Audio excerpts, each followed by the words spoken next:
But yeah, so we're just, today this is just an exploratory conversation. I'm really here to pose questions as much as answer them, and just to share some communities and resources for some continued learning together. So generative AI is moving rapidly, as we all know, and as we're seeing today.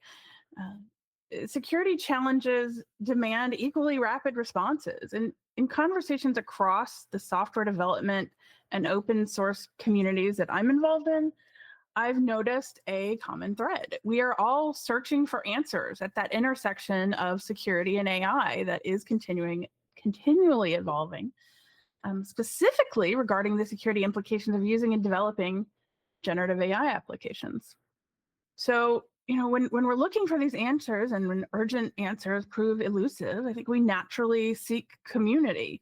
We look for like-minded practitioners and experts willing to share knowledge. So today I'm going to share a few perspectives that I've gathered and point you to some communities tackling these challenges together. But let's start by just acknowledging why we're all here, right? There are limitations. Traditional application security tools just were not designed with generative AI in mind. We've always focused on code vulnerabilities, and we absolutely still should. But now we have to add some new concerns. We have to think about things like model behaviors, risks specific to inference, new and novel threats like prompt injections that Deborah just mentioned. Security practitioners have to expand their threat models. So here's a challenge, right? Generative AI disrupts traditional security testing approaches that expect predictable outcomes. Generative AI applications are by design less predictable. This fundamentally changes how we test and validate for security concerns. This unpredictability creates new attack surfaces.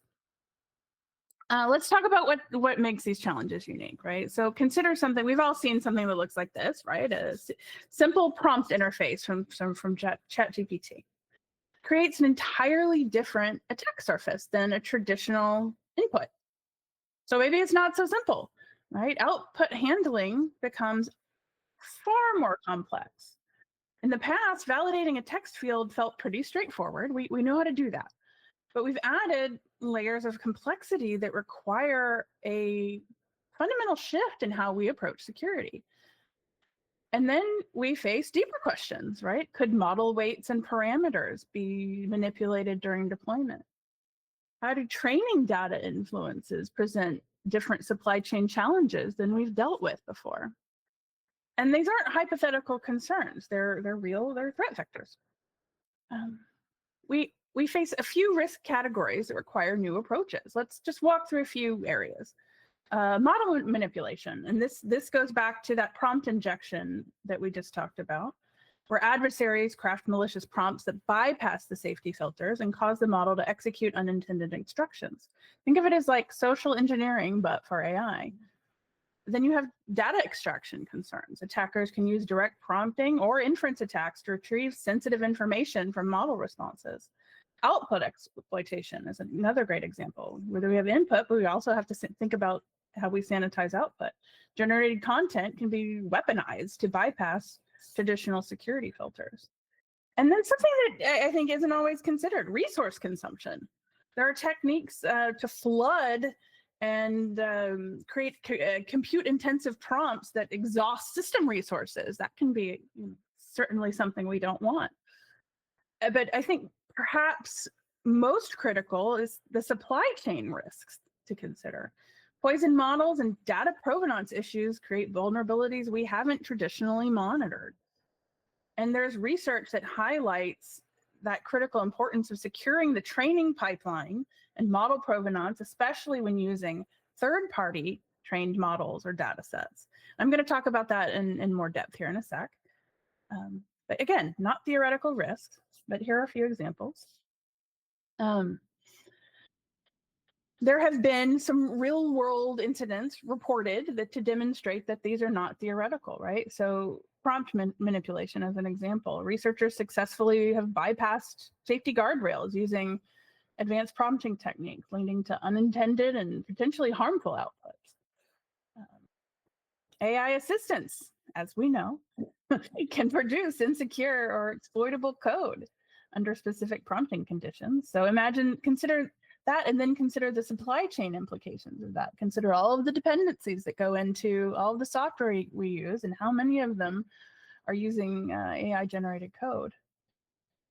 Another interesting one, image model generators. People have been able to create images that are prohibited, content that should be prohibited and is supposed to be prohibited, but those things have been bypassed. And then, of course, we want to avoid data extraction. None of us wants sensitive user data being exploited. But hey, on a positive note, OWASP's deepfake detection guidelines have actually successfully prevented fraudulent hiring attempts using a fake AI generated likeness of a human. That's an interesting story. I encourage you to dig into a little bit more. But each of these incidents teach us something about the expanding attack surfaces that we're facing.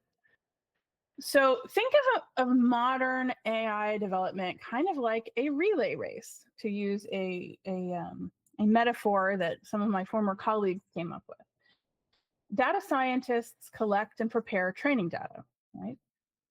Machine learning vendors develop algorithms, engineers build infrastructure, external contractors in some cases handle specialized tuning. That introduces an interesting arrangement and opportunity for risk.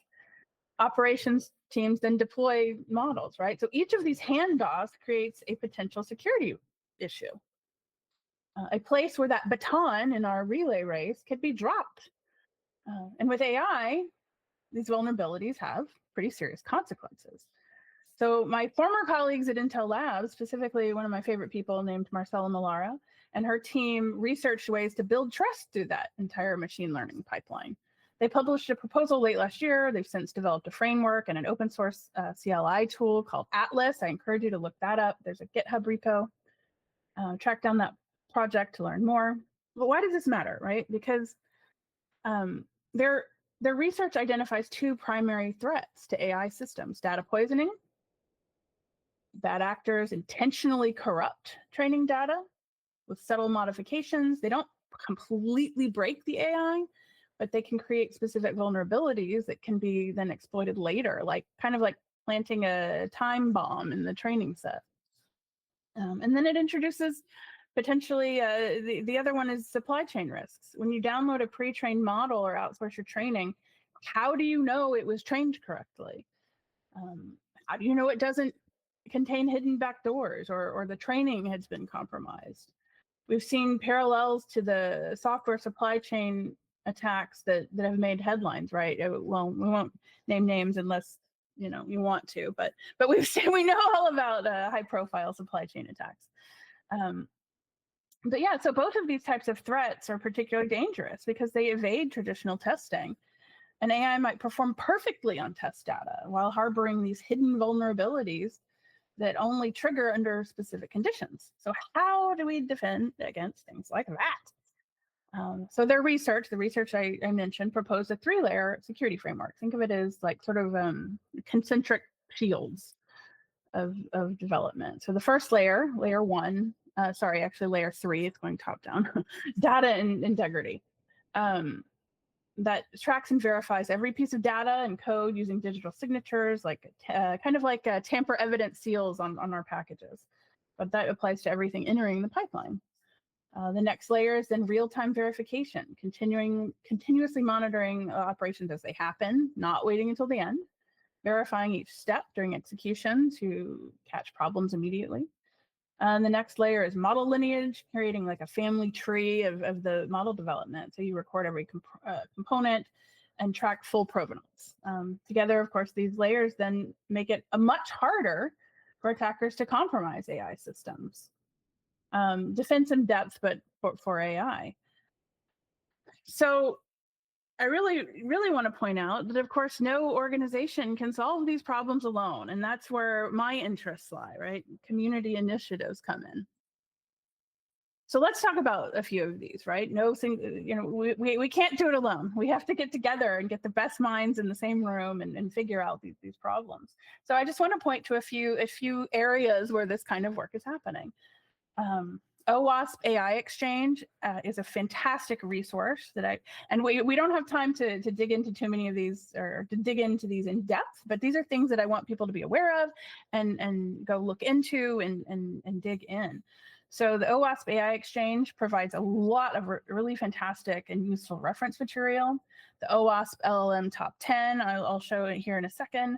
There's the MITRE Atlas framework, NIST AI Risk Management framework. And then there are a couple of places where you can just join in to working groups and have these conversations together with the other folks who are working on them. One of them is the OpenSSF, the Open Source Security Foundation.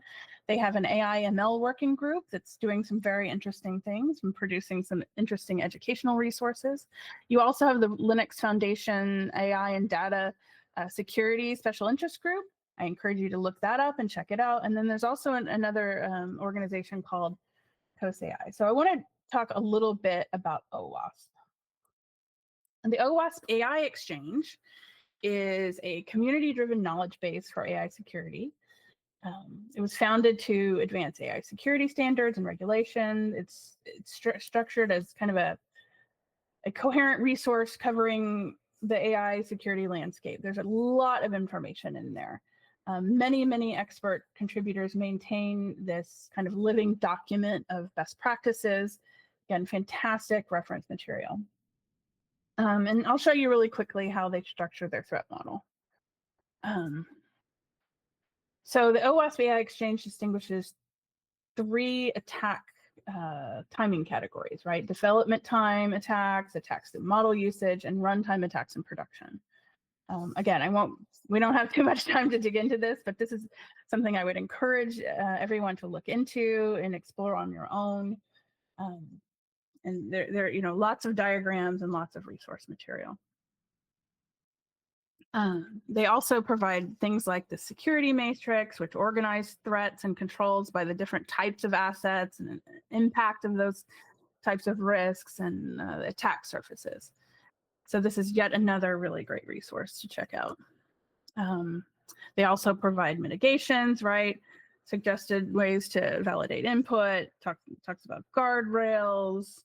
And then I wanted to just quickly go over the top 10 that they maintain specifically for LLMs. And this is refreshed periodically. This is the 2025 version, which shows a few things that I mentioned earlier, right? Prompt injection, supply chain vulnerabilities, data model poisoning, unbounded consumption. But the other one I like to mention here that is sometimes a little bit surprising to people is misinformation, right? Thinking about the actual real world risks of how we're all consuming these applications and how we're using them. And one of the things that is really emerging is people's reliance on the output of these types of applications is becoming its own type of threat. And that's something very interesting to think about and consider and dig into. And again, they have a lot of resources, and I encourage you to look that up. The MITRE Atlas framework, I want to just kind of quickly mention, if you're familiar with MITRE ATT&CK for traditional cybersecurity, Atlas is sort of the AI-focused equivalent. Again, don't want to take up too much time, but something to follow up on. There's also the NIST AI Risk Management framework, released by NIST, right? National Institute of Standards and Technology.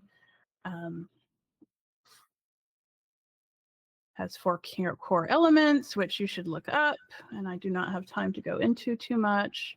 Again, I encourage everybody to get involved in some of these working groups like OpenSSF and COSAI, which has different work streams. The real takeaway here is that wherever your interest at the intersection of AI and security, there is a group of people out there having this conversation that will welcome you into it and encourage you to learn more. So that's where we are. My 15 minutes is up. So I would love to have this conversation with you offline, or rather outside of this environment online and asynchronously or not. You can find me at various places. I'm always happy to chat. You can always also find me incidentally at OpenSSF Slack. I'm always on there. I love talking about this stuff, and yeah, I welcome any and all conversation. Let's figure this all out together.